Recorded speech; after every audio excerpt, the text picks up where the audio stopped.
Imagina que encuentras una piscina llena de pelotas de fútbol y pelotas de tenis repartidas de forma ordenada y regular. Si tuvieras que apostar, ¿en qué orden dirías que se han echado? ¿Primero las pelotas de fútbol o primero las de tenis?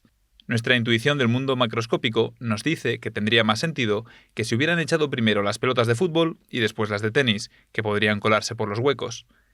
Esto es lo que sostiene el modelo iónico de sólidos inorgánicos, la explicación clásica para las estructuras de los cristales. Sin embargo, en el mundo atómico, donde todo es más extraño, ¿es posible que la estructura de estos cristales funcione al revés? Es decir, que sean las pelotas de tenis las que marcan la estructura general y la colocación de las pelotas de fútbol. Esto es lo que sostiene el investigador entrevistado en este vídeo, Ángel Vegas. En esta comparación de la piscina, las pelotas de tenis son cationes, es decir, átomos metálicos que han perdido alguno de sus electrones, convirtiéndose en iones con carga positiva y un tamaño menor. Por su parte, las pelotas de fútbol son los aniones, átomos de elementos no metálicos, normalmente gases, que han ganado algún electrón, convirtiéndose en iones con carga negativa y un tamaño mayor. Estos cationes y aniones se unen en un enlace iónico, por la atracción electrostática de sus cargas, y se amontonan en enormes cantidades formando cristales como la sal, la fluorita o el rubí. Según defiende el Dr. Vegas, son los cationes, o pelotas de tenis, que ya tienen una estructura previa cuando son metales puros, los que determinan la posición de los aniones, o pelotas de fútbol, y la estructura general de los cristales. En resumen, esta propuesta señala que los cationes determinan las estructuras en contraposición al modelo iónico que sostiene que esto lo hacen los aniones. A nivel teórico, este nuevo enfoque replantea las explicaciones del modelo iónico que se enseña actualmente, y a nivel práctico podría aplicarse a la creación de nuevos materiales. Ángel Vegas es un experto en cristalografía y química estructural. Fue profesor colaborador honorífico de la Universidad de Burgos, y en 2025 ha sido uno de los 10 científicos de la Universidad de Burgos reconocidos en el ranking elaborado por la Universidad de Stanford, que señala el 2% de los científicos más influyentes del mundo. En esta entrevista, el Dr. Vegas comparte los hallazgos de su investigación, detallados en profundidad en su libro, Modelos estructurales de cristales inorgánicos, disponible en abierto en el repositorio de la Universidad de Burgos. Puedes encontrar el enlace en la descripción.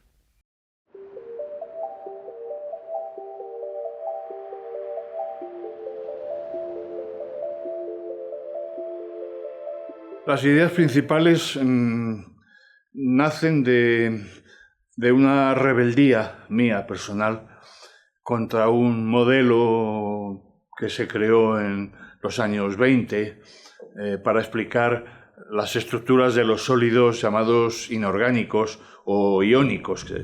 Y entonces, a lo largo de todos mis estudios en la licenciatura, en el doctorado, y en la investigación que yo hacía, yo me di cuenta de que esa teoría en la cual jugó un papel preponderante Linus Pauling, el premio Nobel californiano,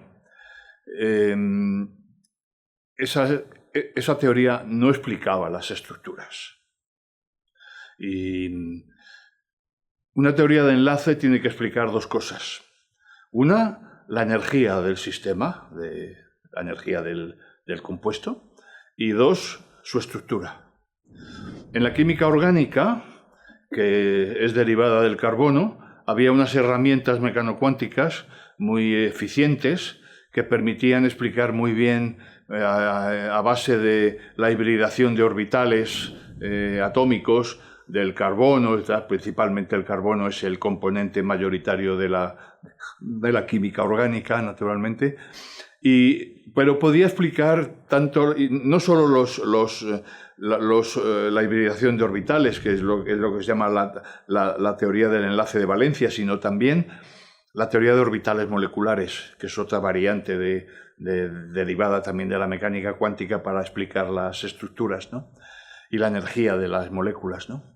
Y entonces, en el caso de la química orgánica, daba la impresión de que eso estaba como bastante bien resuelto, vamos, si no resuelto, por lo menos bastante bien adaptado, o sea, asentado, ¿no?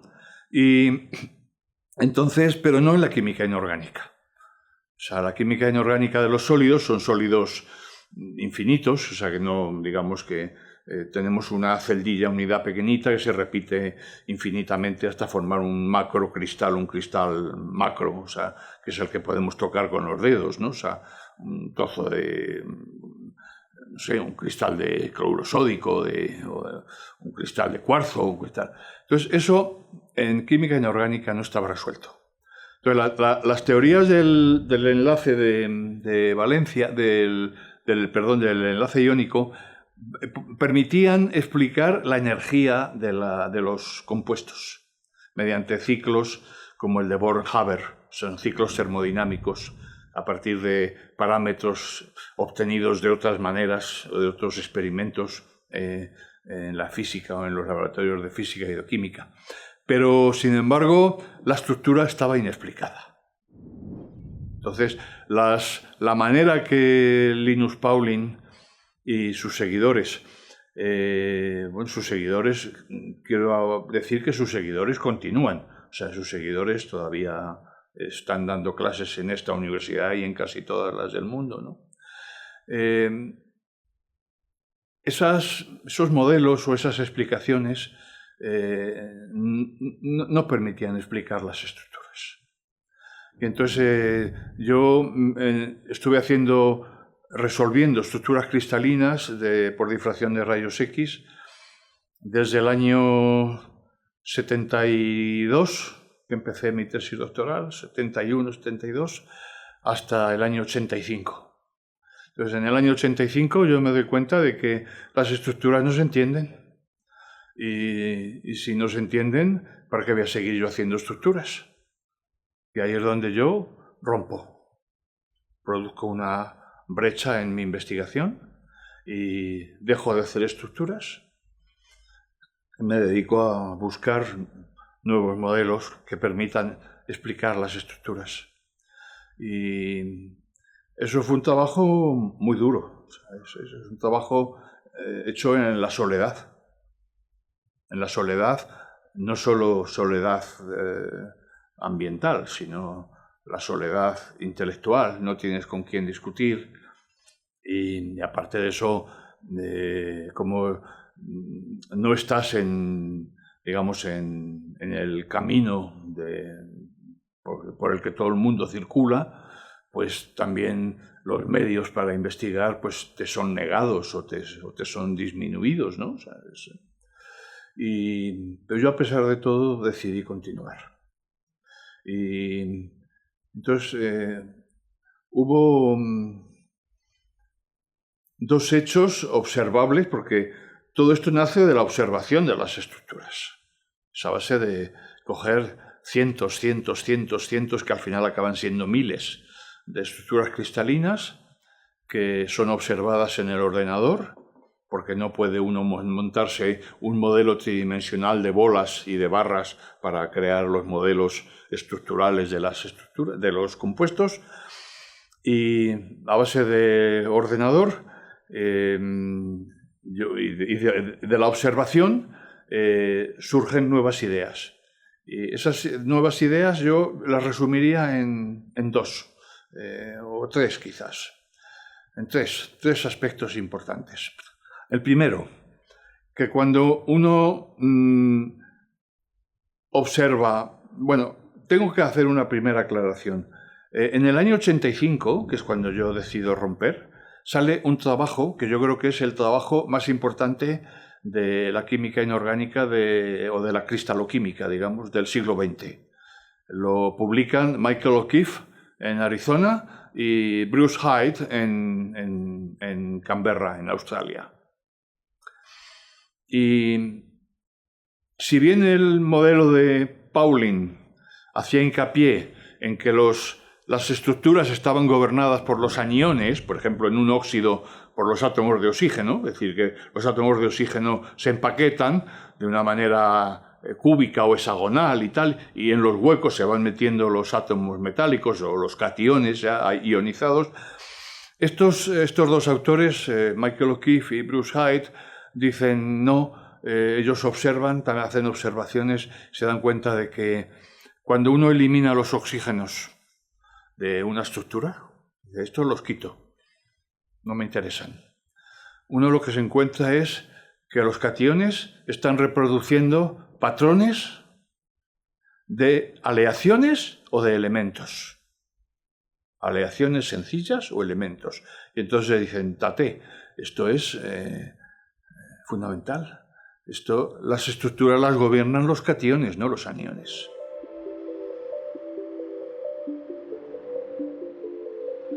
Sí, no es tan clara. Al final resulta que hay estructuras que pueden comprenderse o se pueden explicar si uno admite la transferencia de electrones entre un catión y otro, o digamos entre un átomo metálico y otro. Es decir, significaría que lo que siempre eran cationes, pues ahora resulta que uno es catión y otro es anión.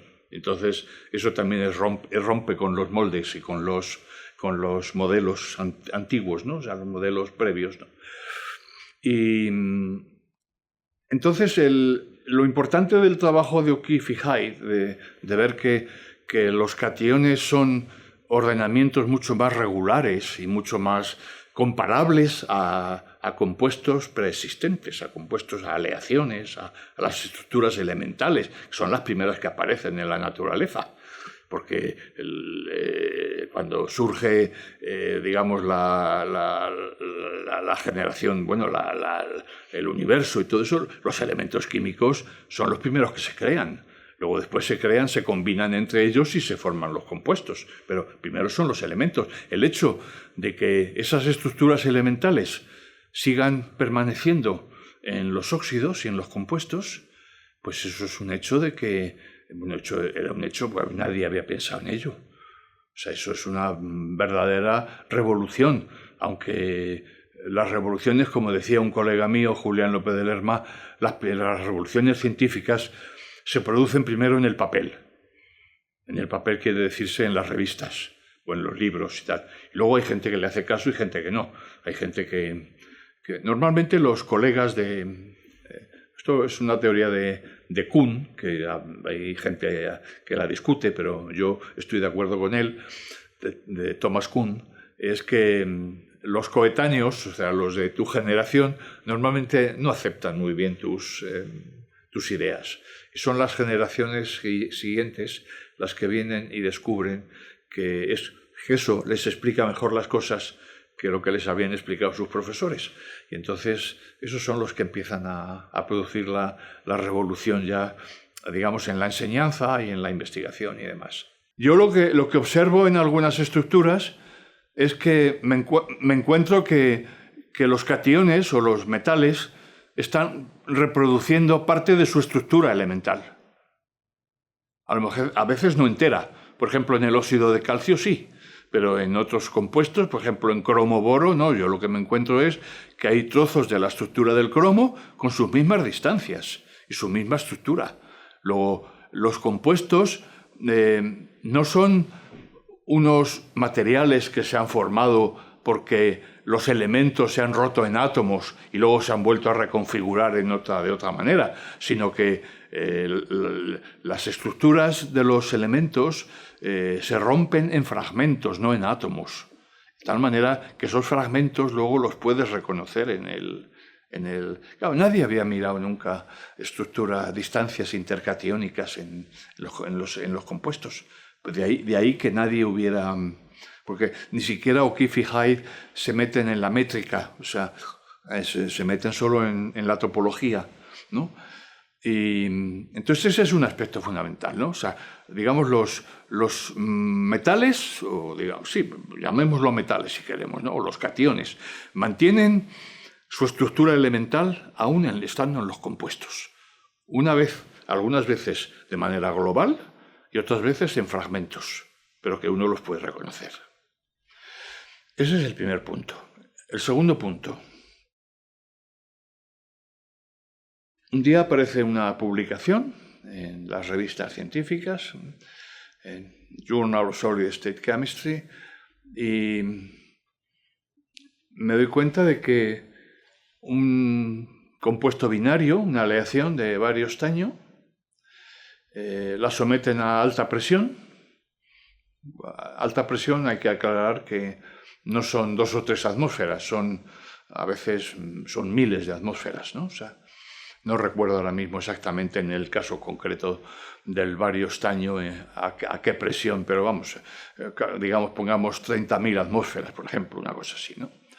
Y entonces, una estructura que era aparentemente poco regular se convierte en una estructura tipo cloruro de sodio. Entonces es bario estaño. Pero es que, claro, los químicos tenemos compuestos que son paradigmáticos. Y un compuesto paradigmático son las perovskitas. Y una perovskita es bario estaño O3. Ese compuesto es una perovskita. Y resulta que esa perovskita es cúbica, igual que el bario estaño a presión que habían obtenido estos investigadores alemanes. Entonces yo me doy cuenta de que las medidas de la celdilla unidad de bario estaño son las mismas que las de bario estaño O3. Luego, por lo tanto, yo he introducido, o es como si se hubieran introducido 3 átomos de oxígeno dentro de una red de una aleación, y la aleación se había quedado sin moverse. Es decir, no había aumentado su volumen, ni había aumentado su regularidad, se había mantenido, etc. Entonces, eso era una bomba de relojería. ¿Por qué? Porque es que además, en la perovskita, bario estaño O3, si yo quito los oxígenos, lo que me encuentro es la estructura bario estaño de la alta presión. Y ahí viene la segunda contribución mía, que yo creo que es la que ha dado lugar luego a la investigación posterior. ¿Qué significa? Que hay una equivalencia entre oxidar y aplicar presión física. Y eso sí que era una bomba. Y esa bomba fue malamente aceptada por la comunidad. Entonces, no solo eso era importante, sino que eso explicaba muchas transiciones de fase que ocurrían en los compuestos, no solo a alta presión, sino a alta temperatura también. Porque cuando uno calienta un sólido a temperaturas elevadas, es como si estuviera venciendo la presión. O sea, estás yendo contra la presión. Al calentar vences la presión. ¿Y qué pasa? Pues que en muchas transiciones de fase, al calentar la fase alta presión, te encuentras con la estructura de la aleación a presión ambiente. Luego, por lo tanto, la cosa casaba muy bien. Es decir, es un camino de ida y vuelta en el que los átomos, al oxidarse, se comprimen y forman los cationes una fase alta presión, pero cuando tú calientas ese óxido, vences esa presión y los cationes vuelven a como estaban antes de aplicar la presión y antes de oxidar. Entonces, ese es un aspecto crucial en la investigación para entender las estructuras y para entender las transiciones de fase, claro. Es decir, cuando yo oxido una aleación, los átomos de la aleación, de la aleación primigenia, ¿no? Esos sufren una transición de fase, entonces se ordenan de otra manera en el óxido. Si yo quito los oxígenos, entonces yo me encuentro con otra estructura que no era la primitiva de la aleación.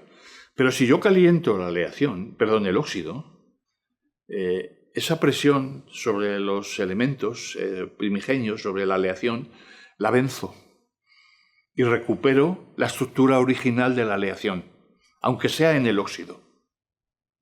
Entonces, eso es importante, en el óxido. O sea, para eso había que hacer experimentos nuevos. Y tuve que trasladarme En España no había ningún laboratorio de alta presión, no había ninguna instalación. Y hablé con un colega alemán del Instituto Max Planck de Stuttgart, en Alemania, y me dijo, no, vente para acá y tal, y me invitó a ir allí. Estuve 6 meses en el año 2000. Y allí hicimos experimentos.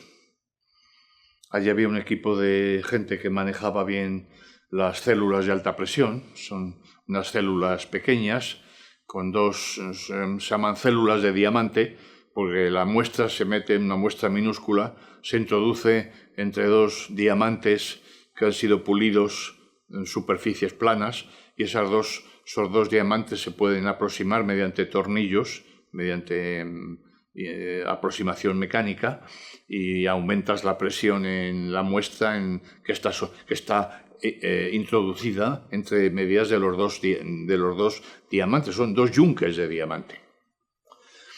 Entonces esos colegas tenían experiencia en eso. Fuimos allí, hicimos experimentos y salieron a la perfección. Es decir, que cuando nosotros aplicábamos presión a una aleación, yo llamo aleación en sentido genérico a compuestos binarios, ¿no? Pues en este caso eran sulfuros alcalinos, sulfuro de sodio, sulfuro de litio, ¿no? Cuando le aplicábamos presión al sulfuro, resulta que nos encontrábamos con la estructura que tenían esos mismos átomos en el sulfato, es decir, en la fase oxidada. Por lo tanto, y eso se repitió, se comprobó con el sulfuro de litio, el sulfuro sódico, sulfuro potásico, después, ya una vez venido a España y con la colaboración de un doctorando, por cierto, de aquí, de la Universidad de Burgos, que hizo la tesis conmigo. Ya lo extendimos a todos los sulfuros alcalinos y vimos que la cosa funcionaba. La cosa se cumplía.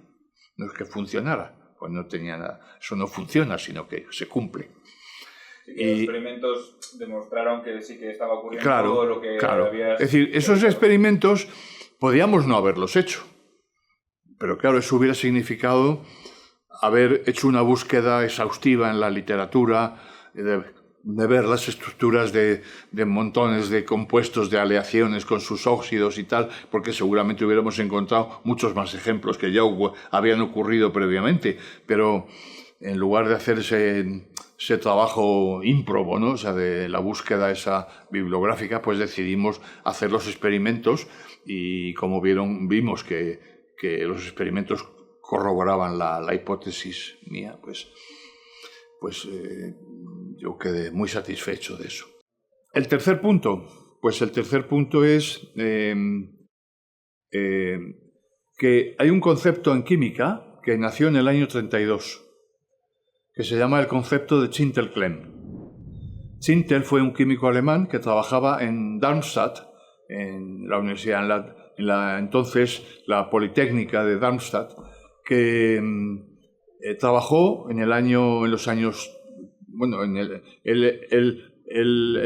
digamos que formuló el concepto en el año 32, pues a finales de los 20, principios de los 30, él trabajaba con fases intermetálicas y se dio cuenta de que las estructuras de los elementos del bloque P, es decir, el bloque P son los elementos que están a la derecha del aluminio, o sea, del carbono, del grupo P, grupo del carbono, del silicio, germanio, el nitrógeno, fósforo, arsénico, oxígeno, azufre, selenio, etc.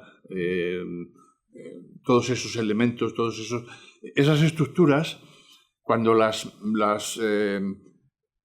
combinabas con elementos muy electropositivos, elementos alcalinos, por ejemplo, sodio, potasio, rubidio, el calcio, magnesio y tal, los elementos alcalinos le cedían electrones a los elementos del bloque P y los elementos del bloque P, como un bloque, adoptaban la estructura de los elementos que tenían el mismo número de electrones en la tabla periódica.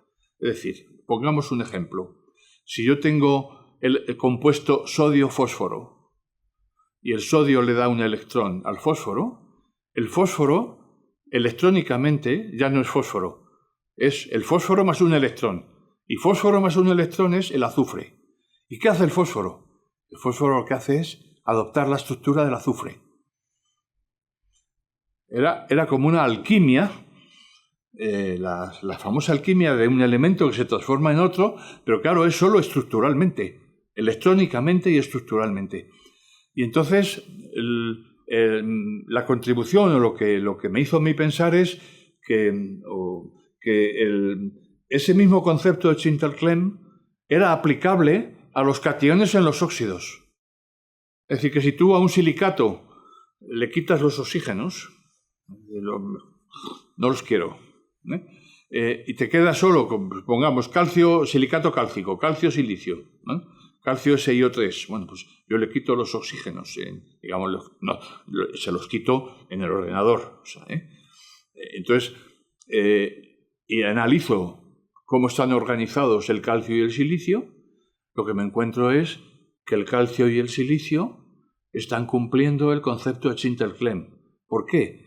Porque el silicio acepta 2 electrones del calcio y silicio más 2 electrones es igual a fósforo más azufre. Luego el silicio adopta estructuras del azufre.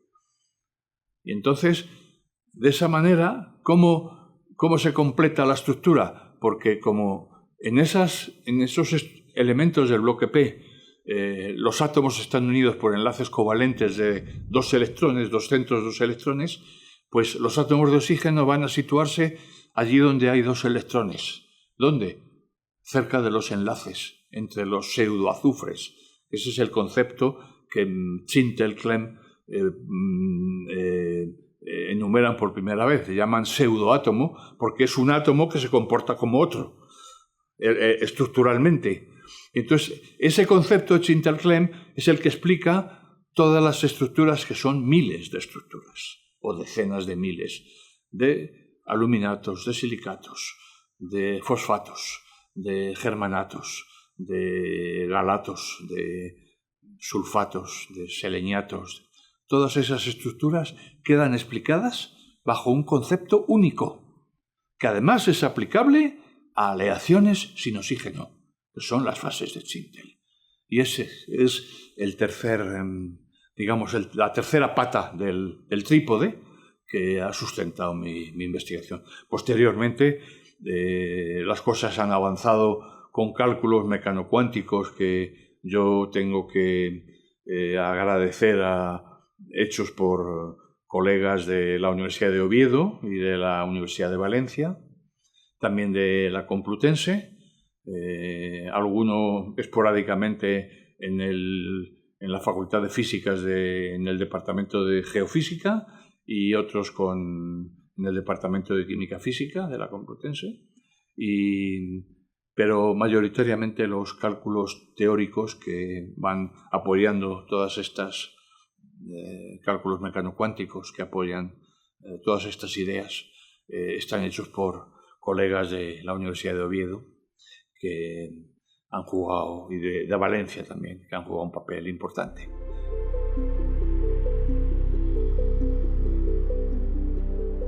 Hay un aspecto importantísimo, es en la química de materiales, en la fabricación de nuevos materiales.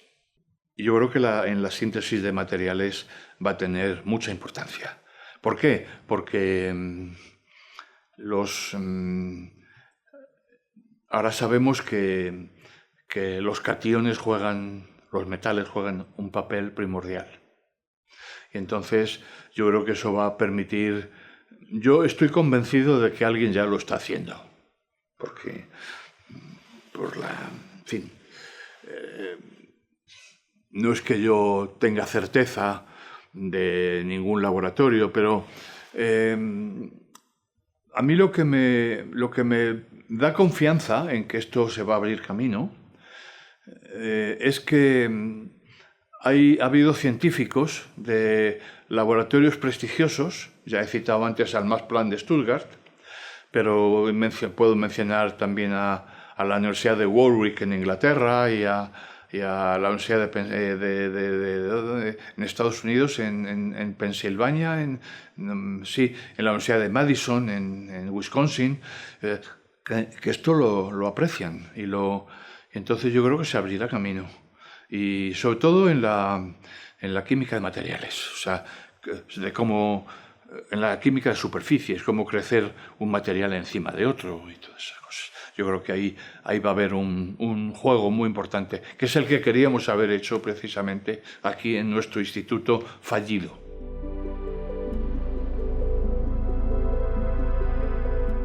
Este libro que está aquí en exposición es la versión inglesa del libro, porque, en fin, hay que publicarlo en inglés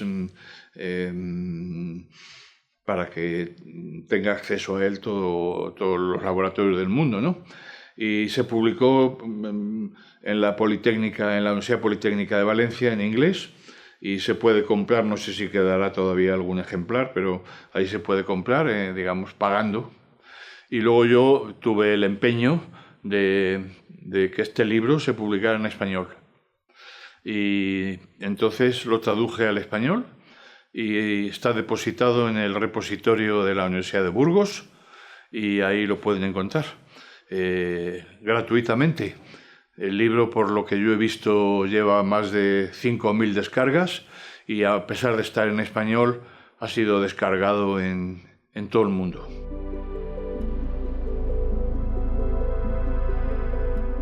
Yo creo que este no es un libro de lectura continuada, es decir, empiezo por la primera página y tal. Es un libro en el que hay que ir salteando, hay que ir dando saltos.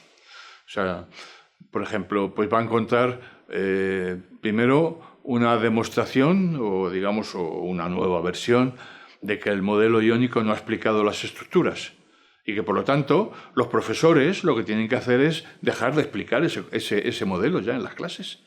No es que lo diga yo solo, eso lo dijo un químico inglés, Adams, en el año 74, por ahí creo que fue en los años 70, que dijo que el modelo iónico ya llevaba 50 años de recorrido y que ya era hora de que fuera enterrado. Así, con esas palabras. Y pues nadie le hizo caso. Pero es que a Bruce Hyde y a Michael O'Keefe, cuando dicen que los cationes son los que gobiernan las estructuras, tampoco le hacen caso. Les hacen caso, ¿no? Esto, la gente sigue R con los modelos tradicionales, ¿no?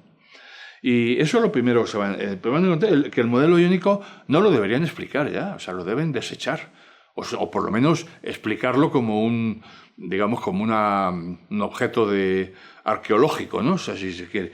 Y luego después, porque van a encontrar que hay una manera racional de explicar las estructuras.